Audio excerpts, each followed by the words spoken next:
Hi, welcome to science behind spiritual channel. நான் உங்கள் மித்ரா. நம்ம ரொம்ப நாளாக ஒரு ஸ்டேட்மெண்ட் கேட்டிருப்போம்.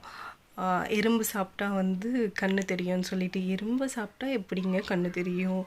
ஸோ அந்த ஸ்டேட்மெண்ட்டை இப்போ டீகோட் பண்ணுவோம். அதுக்கு முன்னாடி இந்த சேனலை நீங்கள் சப்ஸ்கிரைப் பண்ணலைன்னா ப்ளீஸ் சப்ஸ்கிரைப் அண்ட் ஒரு தம்ஸ் அப் போட்டிங்கன்னா இதே மாதிரி ஒரு கண்டென்ட் உங்களுக்கு டெய்லி தேடி வரும். Thank you so much. ஸோ இப்போ நம்ம அந்த ஸ்டேட்மெண்ட்டை டீகோட் பண்ணலாம். எறும்பு சாப்பிட்டா எப்படி கண்ணு தெரியும்? ஸோ அந்த காலத்துலலாம் நம்ம பெரியவங்க நம்ம வாசலில் கோலம் போடுறப்ப அரிசி மாவில் தான் கோலம் போடுவாங்க. அப்படி அரிசி மாவில் கோலம் போடுறப்ப நிறைய எறும்புகள் அது உணவாக எடுத்துக்குவாங்க. அப்படி இருக்கிறப்ப அந்த எறும்பு நல்லா வயிறார அதை சாப்பிட்டுட்டு அந்த கோலம் போட்டவங்கள வாழ்த்திட்டு போவாங்களாமா. இந்த கோலம் போட்டவங்களுக்கு நீண்ட நாள் நல்ல கண்ணு தெரியணும், நல்ல கண்ணு தெரிஞ்சு அவங்க தினம் இந்த மாதிரி கோலம் போடணும் அப்படின்னு சொல்லி மனசார வாழ்த்திட்டு போகிறது தான்.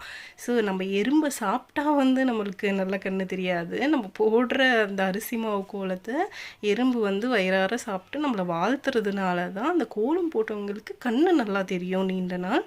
ஸோ இது இந்த ப்ராசஸ் ரிப்பீட் ஆகும் அப்படின்னு சொல்லிட்டு.